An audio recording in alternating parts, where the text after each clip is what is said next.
밸류 어드바이저 재무상담사 조민혜입니다. 오늘 제가 여러분들께 말씀드릴 내용은 우리나라 가계의 소득이나 어떤 자산을 기준으로 해봤을 때 고소득층, 그 다음에 중산층, 빈곤층 이렇게 세 가지 부류로 나눠볼 수가 있겠는데요.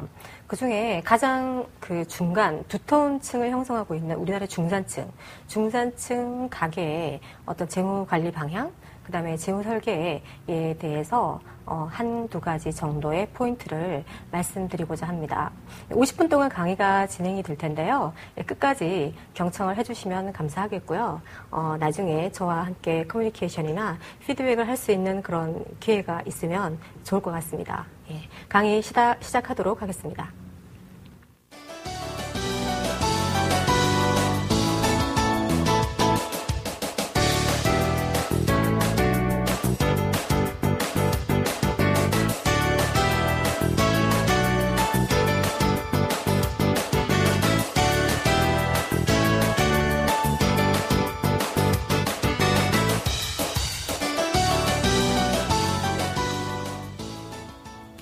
네, 여러분은 왜 돈을 벌고 계십니까? 지금 왕성하게 아마 소득 활동을 하고 계신 분들이 대부분이실 텐데요. 왜 돈을 벌고 계신가요? 제가 질문을 드리겠습니다. 한번 생각을 한번 해보시기 바랍니다. 잠깐 생각을 해보셨습니까? 대부분 제가 사람들에게 왜 돈을 버냐고 여쭤보면요. 대부분의 사람들이 이렇게 얘기를 합니다. 저는 제 꿈이 있는데 그 꿈을 꼭 이루고 싶습니다. 라고 얘기를 합니다. 그러면 여러분의 꿈은 과연 무엇입니까? 제가 굉장히 궁금합니다. 꿈이 무엇입니까? 라고 질문을 했을 때 일반적으로 사람들이 깊은 생각하지 않고요. 바로 답변하는 내용들이 대충 이런 내용들입니다. 예를 들어서 미혼 남성의 경우는 제가 지금 여자친구가 있는데 결혼을 해야 되는데 아직 전세자금이나 주택 마련을 할 자금이 모자라서 결혼을 하지 못하고 있습니다. 저 이러다가 노총각 되는 거 아닌지 모르겠습니다. 집을 꼭 마련하고 싶습니다. 라는 꿈을 얘기합니다. 그리고 이제 결혼을 하신 분들은 뭐 아이들이 잘 자라서 무사히 자라서 좋은 대학에 가고 결혼을 해서 행복하게 살기를 바라는 부모의 마음. 그 다음에 저는 아이들 키우기 좋은 동네, 뭐 학군 좋은 동네, 여자가 살기 좋은 그런 편안한 좋은 동네에서 좋은 아파트를 가지고 싶습니다. 라든지 아니면 뭐 남편이 5년, 10년 뒤에 사업을 시작하고 싶어 합니다. 사업 자금을 마련하고 싶습니다. 뭐 이런 꿈들이 있죠. 또는 뭐 돈을 아주 많이 벌어서 저는 재테크도 잘하고 나중에 큰 부자가 정말 되고 싶습니다. 좀 막연한 것 같지만 아무튼 부자가 되고 싶습니다. 이렇게 대답을 하시는 분들도 있습니다. 그리고 40세 정도가 됐을 때 가족 모두가 세계 일주 여행을 다니고 싶어요. 뭐 이렇게 대답하시는 분들도 있어요. 뭐 여러분들은 어떤 꿈을 가지고 계십니까? 한번 생각 한번 해보십시오. 그 꿈들이 구체적인 꿈이신가요? 네, 구체적인 꿈이신 것 같아요. 그런데 이런 우리가 금방 생각해내는 이런 꿈들 말고요. 우리 내면에 어떤 다른 꿈들은 없을까요? 한번 질문을 드리고 싶습니다. 시청자 여러분께. 제가 첫 번째 질문을 드리고자 합니다. 당신은 재무적으로 아주 안정이 되어 있습니다. 현재와 미래, 내가 죽을 때까지 충분히 돈을 쓰고도 남을 법한 아주 돈이 나에게 많이 있습니다. 그러면 여러분은 어떤 삶을 살고 싶으십니까? 생각만 해도 기쁘지 않습니까? 어떤 삶을 살고 싶으신지 3초의 시간을 드리겠습니다. 한번 생각해 보시기 바랍니다. 두 번째 질문을 드리겠습니다. 내가 돈이 많아서 건강진단을 매년 받고 있습니다. 의사에게. 그런데 내 주치의가 의사가 당신은 3년에서 5년밖에 앞으로 살 수가 없습니다. 라는 얘기를 합니다. 그럼 여러분은 어떤 생각이 드십니까? 현재의 삶을, 살고 있는 삶을 바꾸실 의향이 있습니까? 만약에 바꾸고 싶어졌다면 어떻게 바꾸고 싶습니까? 생각 한번 해보시기 바랍니다. 세 번째 질문을 드리겠습니다. 3년에서 5년밖에 살지 못한다는 선고를 받고서 병원을 주기적으로 다니고 있었습니다. 그래서 어느 날 병원을 또 갔죠. 갔더니 이번에는 의사가 이렇게 얘기를 합니다. 당신에게 남은 시간은 이제 하루밖에 없습니다. 라는 얘기를 합니다. 충격적인 소식이죠. 이런 충격적인 소식을 듣고서 여러분은 스스로 내면을, 마음속을 잘 한번 관찰해 보시기 바랍니다. 어떤 생각이 드는지요. 과연 남겨진 당신의 꿈은 없습니까? 분명히 있을 것 같거든요. 지금 이 방송을 보시면서 잠깐 동안 생각하기는 어려울 수 있으나 나중에 한번 진지하게 한번 생각을 한번 해보시면 분명히 남겨진 꿈이 있을 것 같습니다. 그리고 후회스러운 것은 무엇입니까? 있지 않을까요? 어떤 의사가 그런 얘기를 하더라고요. 병원에서 항상 사망하는 사람들을 많이 봐왔는데 그 사람들이 후회하는 것들이 굉장히 많더라 라는 얘기를 들은 적이 있습니다. 여러분들 이런 상황에 놓이면 내가 못다 이룬 꿈이 무엇이고 뭘 정말 하고 싶고 후회스러운 건 무엇인지 아마 생각하시게 될 텐데요. 그 못다 이룬 꿈에 대한 생각을 한번 해보셨으면 좋겠습니다. 앞서 우리가 생각했던 현실적인 그런 꿈, 집 마련하고 싶다, 좋은 차를 사고 싶다, 행복한 노후 생활을 보내고 싶다, 이런 현실적인 꿈과 지금 제가 질문 드린 내면의 꿈이 일치하십니까? 일치를 하는 경우도 있지만 그렇지 않은 경우가 많을 것 같습니다. 제가 생각할 때. 현실적인 꿈이든 아니면은 내가 어떤 긴박한 상황이 다가왔을 때 정말 하고 싶었던 게 있었는데 라는 꿈이든 모두 내 마음속에 강하게 각인될 때 사람들은 꿈을 향해서 매진을 하게 되죠. 꿈은 누구나 있습니다. 누구나 있는데 실천을 하는 사람과 그렇지 않은 사람으로 나뉘게 되죠. 이제 우리는 오늘 꿈을 실천해 볼까 하는데요. 여러분은 꿈에 대한 생각을 한번 이 방송이 끝나고 난 다음에 곰곰이 한번 정리를 한번 해보셨으면 좋겠고 그리고 메모를 해보셨으면 좋겠습니다. 메모를 하셔서 자주 들춰봤으면 좋겠습니다. 그리고 결혼을 하신 분들은 사실 부부가 같은 꿈을, 같은 생각을 가지고 있을 거라고 생각하는 경우가 많은데 사실 그렇지 않은 경우가 더 많았습니다. 그래서 꿈에 대한 대화, 그 다음에 부부가 어떤 재무적인 대화를 충분히 나누고 서로 조력자 역할을 해주면 어떨까요? 그리고 오늘 강의는 우리나라 중산층의 꿈, 현실적인 꿈, 어떤 내면의 꿈은 시청자 여러분과 제가 교류하기가 어렵기 때문에 오늘은 우리가 이제 임박해 온 어떤 주택 마련이나 은퇴 준비나 아니면 뭐 교육 자금이든 어떤 내가 생각하는 정말 이루고 싶은 꿈에 대해서 좀 더 다가갈 수 있게끔 좀 현실적인 그런 재무 설계 방법을 오늘 좀 얘기를 나눠볼까 합니다.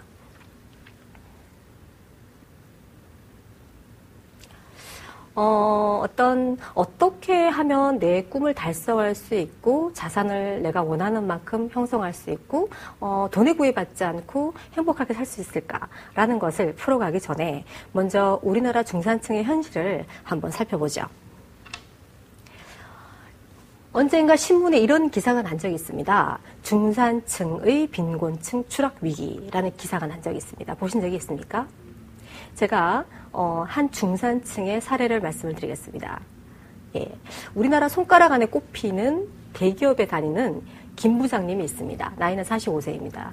이 김 부장님은 동료들 간에 어떤 굉장한 부러움의 대상인 부장님입니다.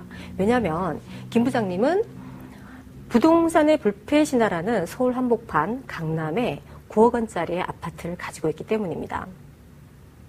그런데 회식을 할 때나 직원들과 대화를 나눌 때 김 부장님은 항상 부장님 부러워요 이런 얘기를 들을 때마다 겉으로는 쓴웃음을 짓지만 속으로는 정말 피눈물이 납니다. 왜냐하면 김 부장님은 4년 전에 주택을 구입할 때 3억 원의 대출을 받아서 집을 샀습니다. 그러면 지금 3년 동안 이자를 열심히 내고 거치 기간이 지나고 난 다음에 지금 원금 상환기가 도래가 했겠죠. 그래서 굉장한 매월 부담을 안고 원리금을 상환을 하고 있는 상태인 데다가 김 부장님이 정말 화가 나는 것은 뭐냐면 자녀가 2명이 있는데 중학생과 초등학생 자녀가 있습니다. 그런데 자녀에게 매월 사교육비가 270만 원이 지출이 되고 있습니다. 여러분, 우리나라 강남에서 우리나라 인류대를 보내기 위해서는 4가지 조건이 있습니다. 뭔지 아십니까? 첫 번째, 할아버지의 재력. 2번째, 아빠의 무관심. 3번째, 엄마의 정보력. 4번째, 동생의 희생입니다. 할아버지의 재력? 이건 뭐냐면 아빠의 소득만으로 아이들을 인류대에 보내거나 부유층으로 진입한다는 것은 불가능하기 때문에 할아버지가 재력이 있어야 된다라는 얘기고, 아빠의 무관심은 아빠는 과거에 학원도 다니지 않고 인류대를 들어가셨고, 그리고 인류대를 졸업하고 난 다음에 무사히 대기업에 입사를 해서 지금 이 부장님의 자리까지 손쉽게 왔습니다. 어떻게 보면 본인 능력만으로. 그런데 아내한테 그런 얘기를 하죠. 나는 학원도 안 다니고 대학 갔어. 그런데 왜 아이들을 그렇게 270만 원까지 내면서까지 교육을 시켜야겠어? 라고 얘기를 하면 아내는 그렇게 얘기합니다.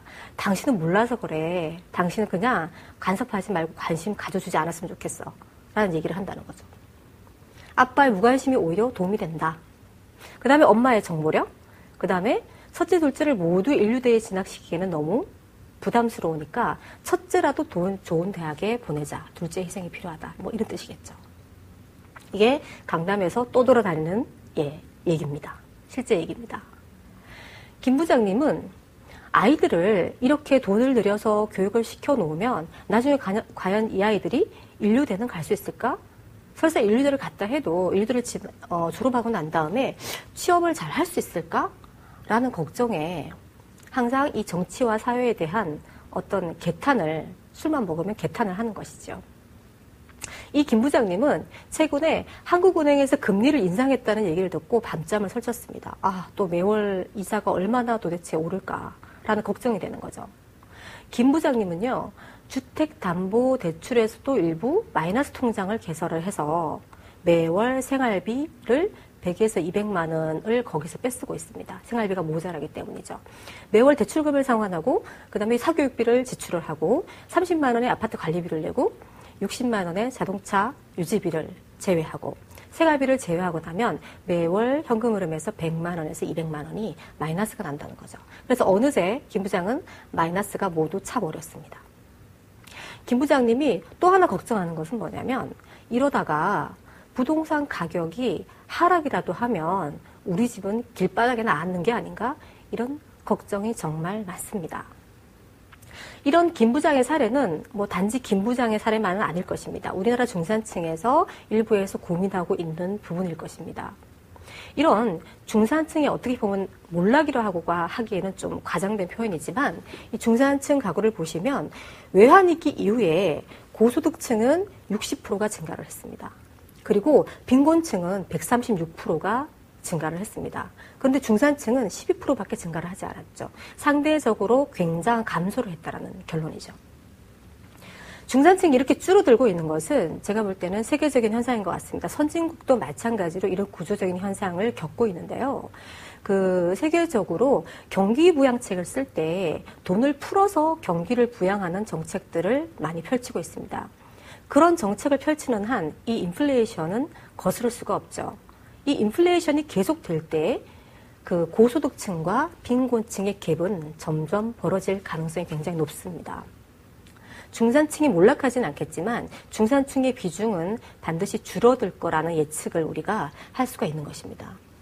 이런 위기에 몰린 우리나라 중산층들의 재무설계, 자산관리, 어떤 재무관리 좀 뭔가 고민해 봐야 되지 않을까요? 그래서 오늘 중산층의 재무설계에 대해서 얘기를 해보려고 하는 것입니다. 또 하나의 사례를 말씀드리겠습니다. 40대 후반 홍길동님의 가정, 실제 있었던 사례입니다. 말씀을 드리죠. 남편이 5년 전까지는 대기업에 근무를 했었습니다. 그러다가 지금은 중소기업에서 근무를 하고 있습니다.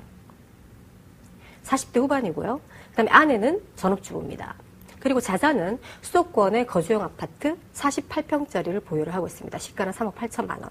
그리고 금융자산과 남에게 빌려둔 돈, 차용금을 합해서 총 1억 5천만 원의 기타 자산을 가지고 있습니다. 그리고 부채는 없는 상태입니다.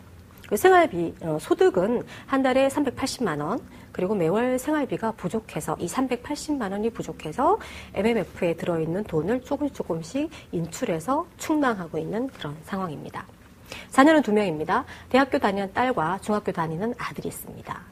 이 가정을 처음에 만났을 때 별다른 걱정이 전혀 없었습니다. 그리고 본인들은 수도권에서 이 정도면 굉장히 부유한 편이라고 생각을 하고 있었고요. 그리고 지출 규모도 이 정도면 뭐 적당하지 않나? 라고 생각을 하고 있었습니다.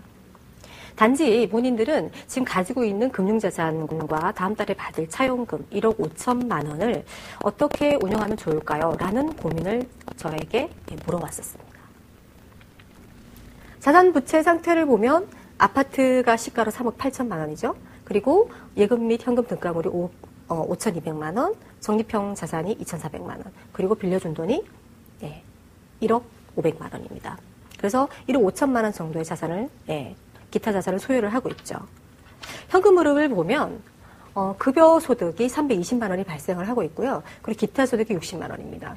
그리고 매월 정기적금이나 투자로 보내는 돈은 14만 원. 저축이 거의 안 되고 있죠.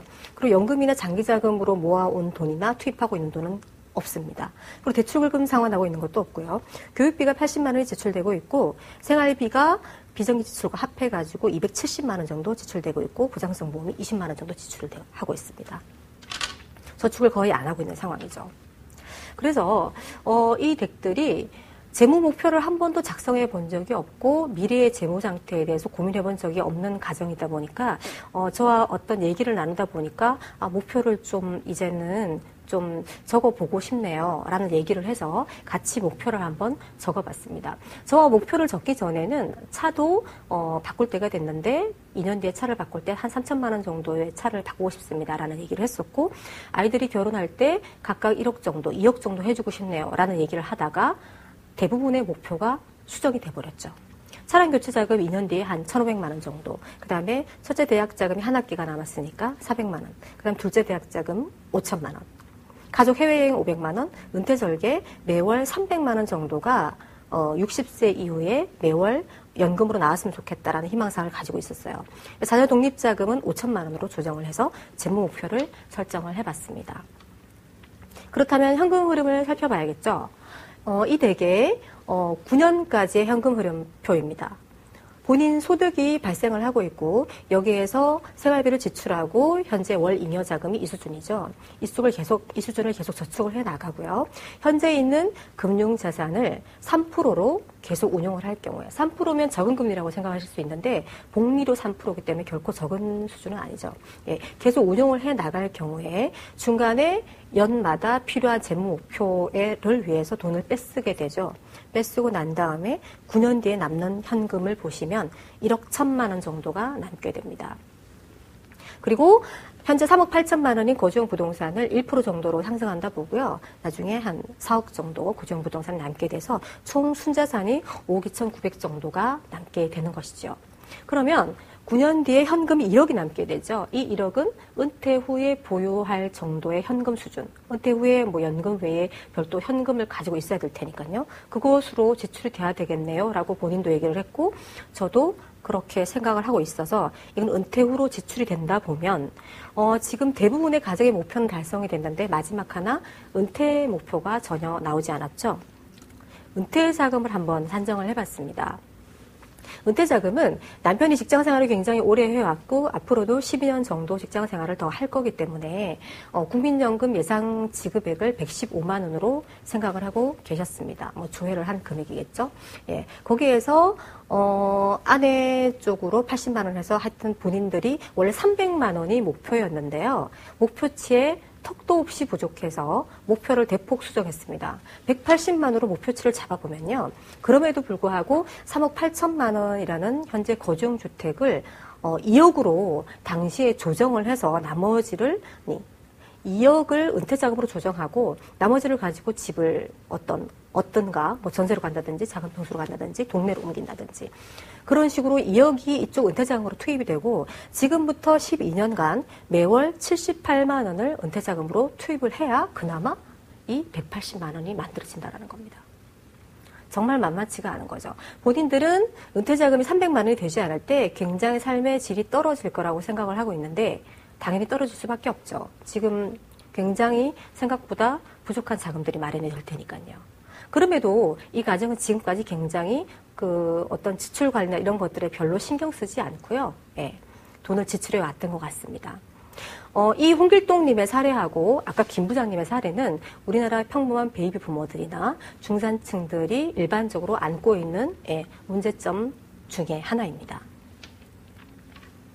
그러면 내가 평생 열심히 일하고 그리고 굉장히 다들 주부님들 보면은 많이 아끼시거든요.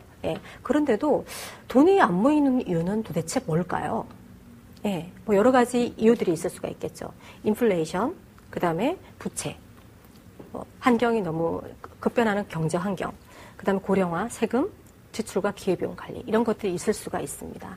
이 중에서 인플레이션, 그 다음에 부채, 경제 환경, 지출과 기회비용 관리 정도를 오늘 한번 살펴볼게요. 고령화는 굉장히 지금 이슈가 되고 있기 때문에 여러 방면에서 아마 많은 얘기를 들으셨을 테고요. 굉장히 광범위한 부분이기 때문에 언제 한번 얘기를 나눠볼 기회가 있으면 한번 해보고 싶네요. 그리고 세금 부분도 마찬가지 민감하기도 하고 광범위한 문제죠. 그래서 먼저 인플레이션 부분을 한번 볼게요. 인플레이션은 시중에 돈이 많이 풀릴수록 인플레이션은 가속화될 수밖에 없다는 사실을 알고 계실 겁니다. 세금은 누진세죠. 자산이 많거나 소득이 많으면 그만큼 세금을 많이 내고 적으면 적게 내지 않습니까? 그런데 이 인플레이션은 모든 사람에게 돈을 같이 걷어가죠. 동등하게. 걷어가기 때문에 부자보다는 중산층 이하의 계층일수록 불리할 수밖에 없죠. 그러면 여러분은 물가 상승의 혜택을 가져가고 있습니까? 아니면 물가 상승에 대한 엄청난 부담을 안고 계십니까? 어느 쪽이 되고 싶으십니까? 그러면 저한테 이런 질문을 하실 것 같습니다. 물가가 올라가는데 어떻게 혜택을 볼 수가 있나요? 라는 질문을 할 수가 있을 것 같습니다. 그럼 예를 들어 볼까요? 제가 주택이 없어서 어느 조그마한 집에 보증금 2천만 원에 월세 50만 원짜리 주택에 거주를 하고 있습니다. 그러면 주인이 따로 있겠죠. 임대인이. 저는 임차인이고. 그런데 이 물가가 상승하면서 월세가 이제 올라가게 됐죠. 주변이 다 올랐으니까 주인이 또 올리려고 하겠죠. 그래서 올해 10만 원을 올려달라고 합니다. 월세가 10만 원이 오를 예정입니다. 그런데 내 급여는 5만 원이 올랐습니다. 어쩔 수 없이 올려줘야 되겠죠. 그럼 저는 굉장히 이 물가 오르는 데 대해서 굉장한 부담을 안을 수밖에 없죠. 그러면 주인 입장에서는 어떨까? 임대인 입장에서는. 물가가 오르면서 이 월세를 올려받게 되면 임대용 부동산의 특징은 수익률로 자산 가격을 따지게 되죠. 월세가 오르게 되면 이 임대용 부동산의 자산 가치 또한 상승할 가능성이 굉장히 높습니다. 월세도 올려받고 자산 가치도 올랐네요. 그럼 임대인은 물가 상승이 그리 나쁘지만은 않은 상황이죠. 뭐 여러 가지 예를 들 수가 있겠지만 뭐 그 사람도 다른 쪽에서는 또 뭐 물가 상승 혜택을 못 볼 수도 있지만 어쨌든 단면을 봤을 땐 그렇다는 거죠. 우리는 어느 쪽이 되어야 될까요? 저는 물가 상승의 혜택을 가져가고 있는 쪽이 모두 됐으면 좋겠습니다. 부채를 볼까요?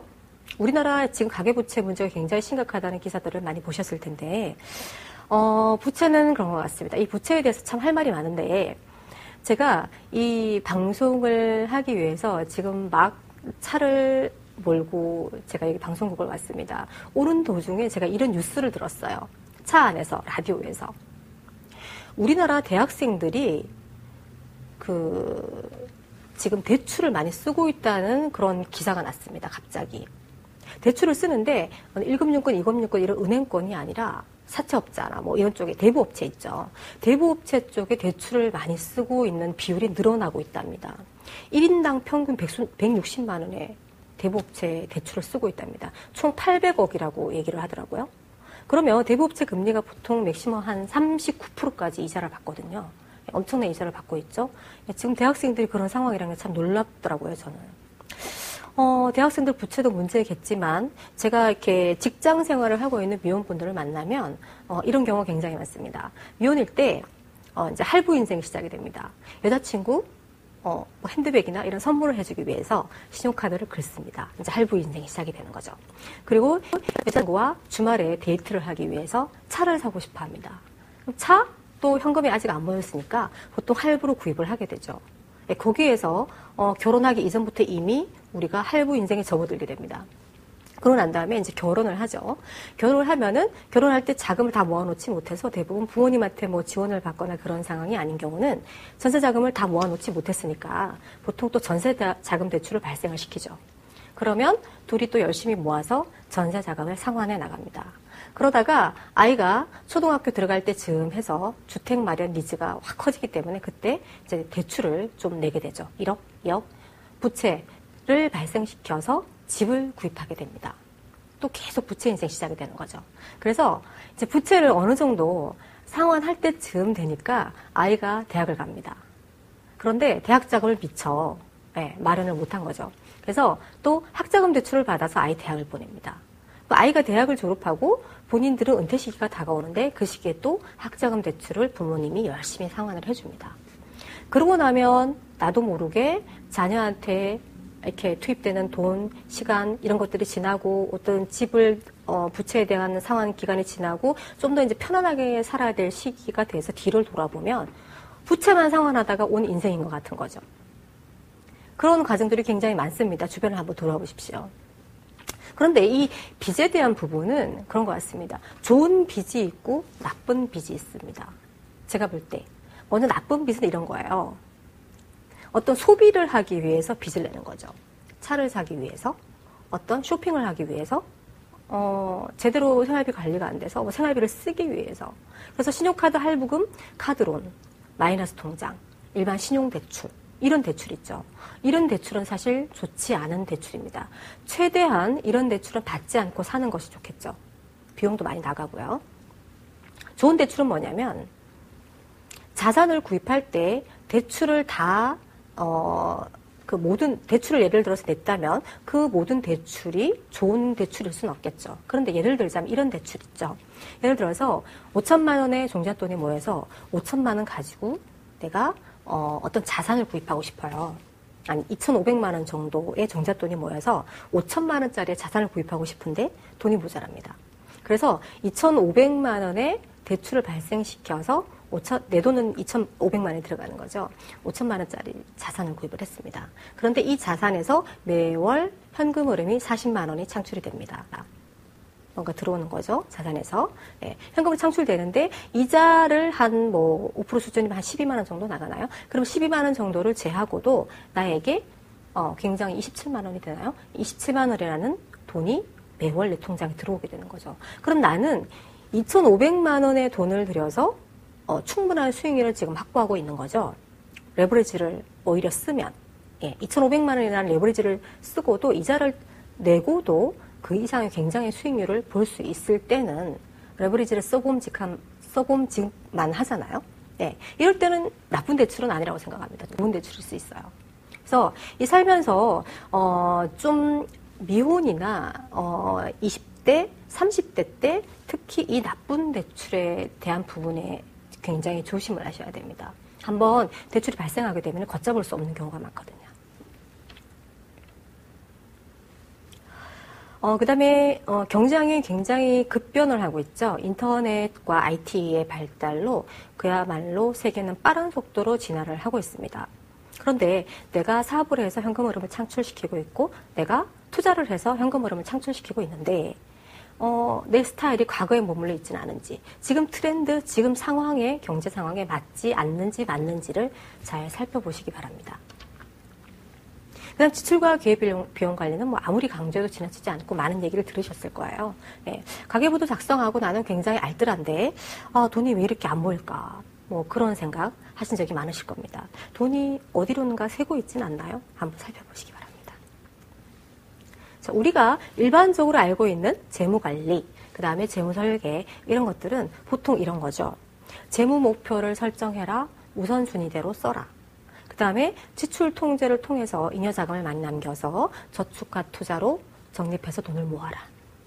그 다음에 펀드, 뭐 어떤 좋은 펀드가 어떤 거냐 고르는 요령. 그 다음에 뭐 분산 투자해라. 그 다음에 장기 투자해라. 그다음 자산이 모이면 포트폴리오를 수정해 나가면서 자산 재배분을 계속해 나가라. 뭐 부동산 상승 가능성이 있는 지역에 집을 구입해라. 뭐 절세를 해라. 뭐 이런 얘기들을 많이 하죠. 틀린 얘기는 하나도 없습니다. 근데 이제 우리가 이런 일반적인 것들은 모두 알고 있으니까요. 네. 오늘은 좀 더 구체적이고 확실한 재무관리 방법의 한 가지 포인트에 대해서 말씀을 드리려고 합니다. 첫 번째, 종잣돈을 먼저 모으는 것을 권합니다. 근데 이거는 여러분들 재테크 서적이나 아니면은 뭐 언론이나 아니면 인터넷 자료에서 수없이 많이 봐온 내용일 거예요. 그런데 알고는 있어요. 알고는 있는데 실천하기가 굉장히 어려운 부분입니다. 예. 어렵지만 어려우니까 도전해 볼 만한 거죠. 예. 오늘 그 방법론에 대해서 한번 얘기를 해보자고요.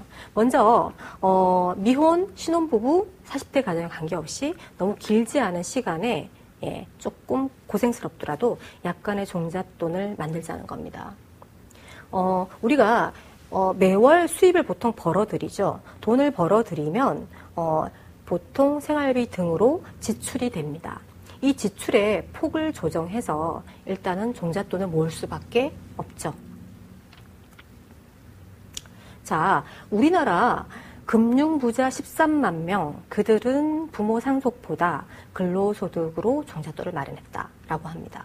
그러니까 본인이 개인사업을 해서 창출한 수입과 급여로 창출한 수입, 어떤 이런 근로소득, 43.4%가 근로소득으로 종잣돈을 마련했다고 합니다. 그럼 우리도 할 수 있지 않을까요? 희망을 가지셨으면 좋겠습니다. 자, 그런데 너도나도 종잣돈 만들어야 된다라는 생각은 모두 하고 있지만 장애 요소가 굉장히 많습니다. 이 장애 요소들을 좀 제거를 해야 종잣돈이 모일 텐데요. 이 장애 요소들은 뭘까요? 첫 번째는 되게 민감한 부분일 수 있는데 교육비입니다. 예, 제가 많은 가정들을 만나보면서요. 지출의 비중이 가장 큰 부분이 교육비, 뭐 보장성 보험 이런 쪽이었습니다. 뭐 물론 통신비도 많이 나가지만 우리나라 교육 환경에서 쉽지는 않을 거예요. 쉽지는 않을 거지만 내가 버는 소득 대비 매월 교육비 지출 범위를 좀 부부가 상의해서 산정을 하셨으면 좋겠습니다. 학원을 이제 아이들 보내다 보면은 처음에 하나 보내다가 두 개를 놀고 옆집 아줌마가 이거 좋다 그러니까 또 보내다 보면 자꾸만 교육비가 늘게 되죠. 그런데 교육비를 좀 줄이세요. 이런 얘기를 하기는 굉장히 사실 쉽지 않은 부분인데요. 중요한 것은 우리가 종잣돈을 모을 것이냐, 아니면은 교육비에 지출을 많이 할 것이냐. 항상 인생은 선택의 지름길에 서게 되죠. 예. 하나를 포기하지 않으면 하나를 얻을 수가 없는 겁니다. 예. 교육비를 대폭적으로 수정할 수 있으면 좋겠지만 그렇지 못하더라도 어느 정도 조정 가능한 범위 내에서 한번 해보시기 바랍니다. 우리나라는 태어나서부터 그 아이를 양육하는데, 한 명을 양육하는데 드는 비용이 2억 6천만 원가량 든다고 보건사회연구원에서 발표를 했었습니다. 굉장히 많은 비용이 든다라는 얘기죠. 쉽지 않은 부분인 건 확실하지만 지금부터 한번 실천을 해봄직합니다. 두 번째는 보장성 보험입니다. 보통 보장성 보험을 비중이 너무 높아서요. 이 보험을 넣느라고 저축을 거의 못하고 있는 가정들이요. 생각보다 굉장히 많습니다. 여러분들도 자신을 한번 돌아보시기 바랍니다. 보장성 보험은 저축입니까? 비용입니까? 분명히 비용이죠. 예.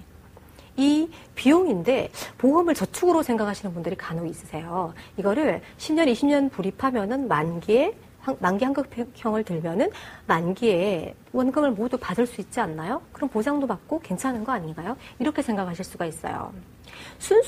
훨씬 보험료가 저렴한 순수 보장형을 가입한 후에 내가 나머지 가지고 저축을 하는 게 맞다라는 생각으로 바꾸셔야 됩니다. 분명히 그건 아닙니다.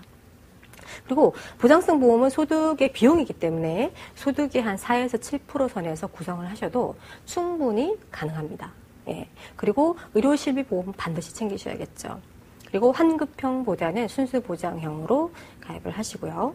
그 다음에 사망보험금을 가입하실 때는 좀 비싼 종신보험보다는 정기보험을 활용하시는 게 훨씬 유리하다는 거 기억해 주시기 바랍니다. 보험 넣느라고 저축이 안 돼요. 이런 얘기는 이제는 안 되겠죠. 그 다음에 합리적인 구매 습관입니다. 이게 참, 이것도 뭐 보장성 보험이나 아니면 교육비나 이런 것처럼 쉽지 않은 부분이죠. 쉬운 거는 없습니다. 예, 쉽지 않은 부분인데, 우리가 어떤 쇼핑을 하거나 어떤 물건을 구입할 때는요, 항상 이 기회비용을 생각을 하는 습관을 좀 가졌으면 좋겠습니다. 효용 가치를 좀 따지고, 그 다음에 부부가 함께 대화해서 구매를 하고, 그 다음에 특히 내 집 마련을 하거나 자동차를 구입하거나 이런 큰 재무적 의사결정은 부부가 함께 하는 것이 좋겠죠. 보통요, 맞벌이를 하는 부부들을 볼 때요, 돈 관리를 따로따로 하는 경우를 간혹 봅니다. 그러면요, 돈 관리를 따로따로 하게 되면 재무적 의사결정을 할 때도 별로 이렇게 대화하지 않고, 별로 이렇게 알아서 결정하는 경우가 많게 되기 때문에 일반적으로 보면은 돈을 따로 관리하는 경우가 돈이 덜 모이는 경우가 많습니다. 그래서 한쪽에서 관리를 하고 대화해서 재무적 의사결정을 통해서 지출을 하는 게 좀 더 합리적인 것 같습니다. 그 다음에 이 차는 남성들의 보통 로망이죠. 좋은 차, 새 차. 네, 차는 그런데 잘 생각을 해보면요, 차는 비용일까요? 자산일까요? 차는 자산으로 볼 수도 있지만 대체로 비용으로 보아야 할 겁니다. 차는 구입함과 동시에 감가상각이 빠르게 이루어지죠. 자, 그러면 A는 3천만 원짜리 새 차를 샀어요. B는 1,500만 원짜리 중고차를 구입했습니다. 그러면 B의 기회비용은 1,500만 원이죠. 근데 이 B는 이 1,500만 원을 매년 10%로 운용을 했어요. 10%로 운용을 하면 돈이 2배가 되는 시점이 7년이 걸리죠. 7년, A와 B 모두 이 차를 7년 동안 탔다고 가정했을 때 B는 7년 뒤에 3천만 원의 돈이 만들어져 있어요. 그리고 각종 비용이 덜 들어가니까 한 500만 원 정도 더 세이브 되지 않을까요? 그러면 B는 7년 뒤에 3,500만 원이라는 돈이 추가로 생깁니다. 3,500만 원이라는 돈은 어떻게 보면 종잣돈일 수 있어요. 충분히 그 돈 가지고 자산을 구입할 수 있는 정도의 돈이 그때부터는 되는 거죠. 예, 이렇게 손쉽게 종잣돈을 만들 수도 있고 A처럼 손쉽게 종잣돈을 못 만들 수도 있습니다. 예, 여러분 어느 쪽을 선택하시겠습니까? 그렇다고 저는 차를 너무 좋아하기 때문에 다른 쪽은 포기할 수 있지만 차만은 포기할 수 없어요. 그럼 어쩔 수 없는 거죠. 예, 우리가 생각해볼 부분은 분명히 있는 것 같습니다. 그 다음에 어떤 생활비를 지출하실 때 항목을 정해놓고 항목별로 매월 나는 이 식비는 얼마를 쓰고 핸드폰비는 얼마를 쓰겠다는 규모를 정해놓고 예산을 세워놓고 지출을 하면 효과적이고요. 그 다음에 신용카드보다는 체크카드를 사용을 해보시기 바랍니다. 이 얘기도 아마 많이 들으신 부분일 거예요. 그런데 이거를 제가 고객들에게 한번 실천해보라고 얘기를 하면요, 굉장히 어렵다고 얘기를 합니다. 한 50% 정도는 굉장히 노력해서 하시는 분들도 봤는데요, 50%는 포기를 하시더라고요. 제가 이런 얘기를 많이 해요.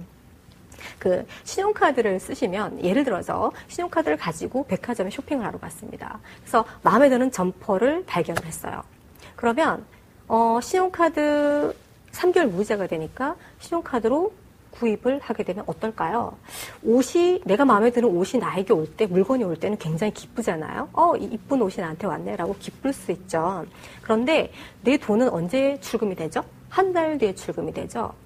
예, 지금 신용카드를 쓰게 되면 내 주머니에서 나가는 그 지출에 대해서 굉장히 둔감해진단 말이에요. 그러면은 30만 원짜리를 구입하든 50만 원짜리를 구입하든 굉장히 둔감할 수 있어요. 그런데 체크카드로 내가 옷을 살 만큼의 현금을 30만 원을 인출을 해서 지갑에 넣고 쇼핑을 하러 갔습니다. 그럼 어떻게 될까요? 30만 원짜리 마음에 드는 점퍼를 발견했어요. 그럼 지갑에서 30만 원을 헤아려서 30만 원을 덜컥 지급하는 게 어떨 것 같습니까? 신용카드가 쉬울 것 같습니까? 현금이 쉬울 것 같습니까? 신용카드가 쉽지 않을까요? 현금을 나가는 것은, 내 주머니에서 돈이 나가는 건 고통이 수반되고, 물건이 나에게 들어오는 건 기쁨이 수반되죠. 근데 현금으로 지급을 할 때는 이게 서로 상호 충돌하게 되어 있어요. 그래서 고민을 한 번 더 하게 됩니다. 아니면 굉장히 더 싼 물건을 구입하든지. 그렇기 때문에 어떤 물건을 구입할 때는 제가 볼 때는 신용카드보다는 체크카드나 현금을 활용하시면 확실하게 지출은 통제되는 것 같습니다. 한번 꼭 해보시기 바랍니다.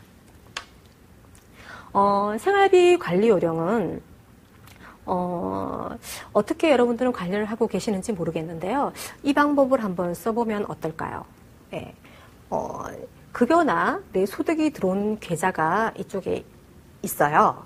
그러면 내가 매월 저축하는 돈, 투자하는 돈, 대출금이자, 보험 이런 것들은 이쪽 소득 계좌에서 자동이체를 걸어놓고 출금되도록 만들어 놓습니다. 새 축을 만드는데 그 다음에 다른 한 통장을 개설을 해서 이쪽은 매월 내가 쓰는 고정생활비, 고정항목 아시죠? 식비, 외식비, 뭐 공과금 이런 것들 고정생활비 계좌에다가 내가 매월 얼마를 쓸지를 예산을 책정해 놓고 그 돈을 소득계좌에서 급여일날 이쪽으로 이체를 시키는 겁니다. 그래서 만약에 고정생활비가 200만 원이다 그러면 그 200만 원 범위 내에서 항상 매달 생활하는 습관을 들이는 거죠. 예. 그리고 비정기 지출이라는 거는 1년에 몇 번 쓰지 않는 경조사비, 명절 휴가비 이런 것들 있죠.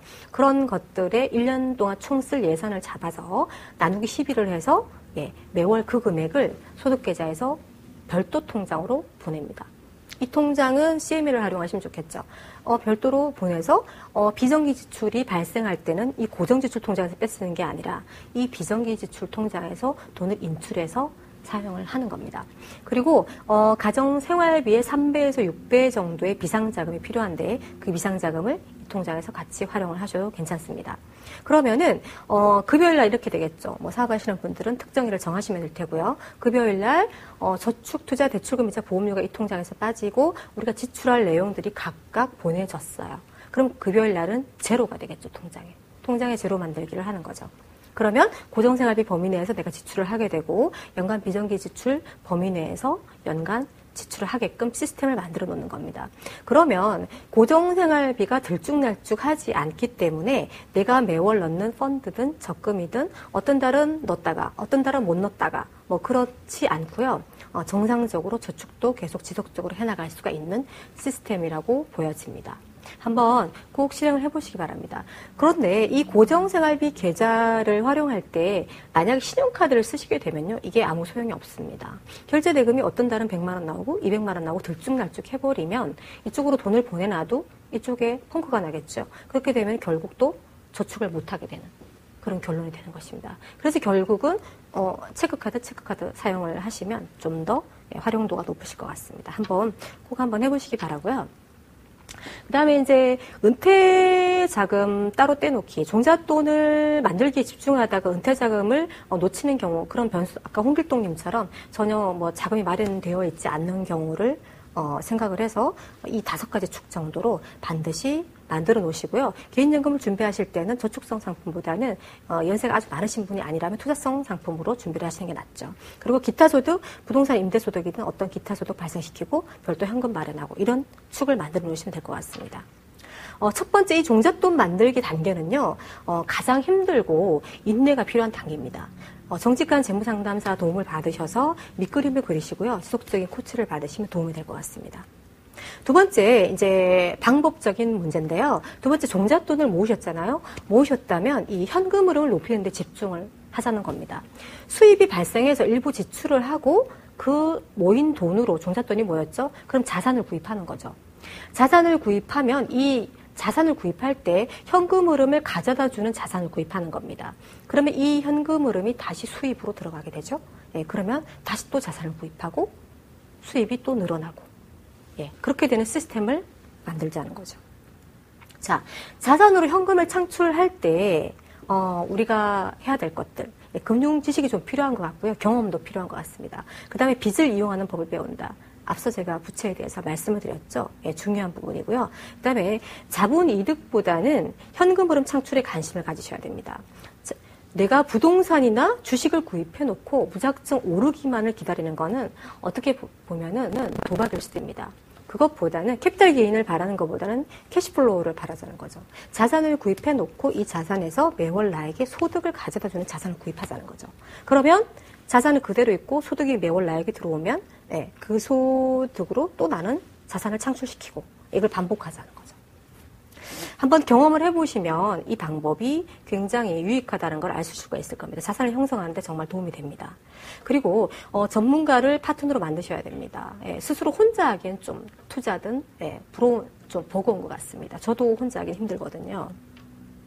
그래서 소득으로 종잣돈을 모아서 자산을 구입하고 여기에서 또 현금 흐름을 창출시키고 그러면 이 소득이 이 현금 흐름과 같이 플러스가 돼서 증가하게 처음에 300만 원을 벌던 사람이 소득이 400이 될 수가 있겠죠. 그럼 또 돈을 모아서 자산을 또 구입합니다. 현금을 창출시켜서 소득을 500으로 증가시키고 계속 이런 식으로 하면 소득이 증가되면서 자산도 같이 증가가 되는 그런 전략을 구사할 수가 있죠. 그러면 우리가 여기서 중요한 것은 어떤 자산을 구입하느냐 굉장히 중요한 부분이 될 수가 있어요. 수익률이 높은 자산을 구입을 해야 되겠죠. 언제 그 자산을 디테일하게 어떤 자산을 구입하고 어떤 방법론을 가지고 구입하면 되는지에 대해서 한번 얘기를 해보는 것도 괜찮을 것 같습니다. 그러면 우리가 좀 첫 번째 종잣돈을 모을 때 굉장히 알뜰하고 힘들게 살던 그런 단계보다 좀 더 자유로울 수가 있을 것 같습니다. 인생을 살면서 이런 자금들이 필요하죠. 그런데 보통 우리의 능력은 한 요 정도인 경우가 많습니다. 그래서 이 갭을 줄이기 위해서 우리가 지출 관리를 하고 기회비용 관리를 하고 투자 수익률 관리를 합니다. 모자라는 건 행복지수로 채워라. 이 중에서 이제 우리가 좀 더 하나 더 생각할 포인트는 좀 더 소득을 증가시켜 보자는 거죠. 아까 앞서 말씀드린 방법으로. 여러분의 꿈은 무엇입니까? 정말 내가 하고 싶은 것이 뭔지를 한번 생각해 보셨으면 좋겠습니다. 자신이 버는 돈에 만족하지 마시고요. 꿈은 돈이 먼저일 수도 있고 꿈이 먼저일 수도 있습니다. 작게 시작하되 좀 크게 꿈꾸셨으면 좋겠습니다. 정리를 하자면 종잣돈을 만들 때까지의 재무 원칙을 좀 기억하시고요. 반드시 실천을 한번 해보시기를 바라겠습니다. 그리고 자산을 구입할 때는 인플레이션과 경기 침체기에도 경기가 항상 변동을 하죠. 경기가 침체할 때도 흔들리지 않는 그런 구조를 만드셨으면 좋겠습니다. 그리고 현금 흐름을 만드는 자산을 구입하자. 앞서 말씀드린 것처럼 자산을 구입할 때 자본 이득보다는 매월 나에게 현금 흐름을 가져다 주는 자산을 구입하자라는 거. 그 다음에 전문가와의 파트너십으로 정보를 획득하고 지식을 꾸준히 쌓자. 파트너십으로 정보를 획득하자는 거는요, 다른 게 아니라 여러분 초기에 어떤 밑그림을 그리고 지속적인 투자를 같이 하고 이런 것들을 위해서 정보가 필요하니까요. 파트너십이 필요하다라는 얘기죠. 진정한 재무 설계는 그런 것 같습니다.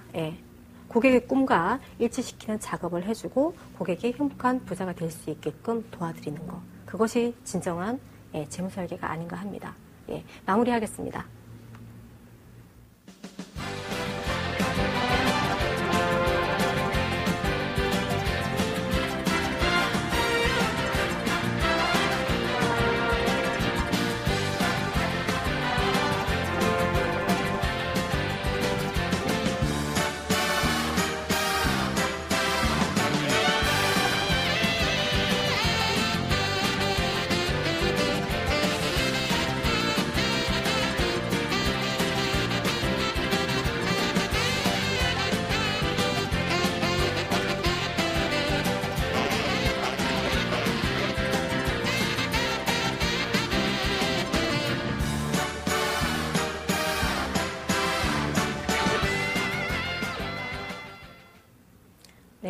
여러분 강의 들으시고 어떤 느낌이 드셨습니까?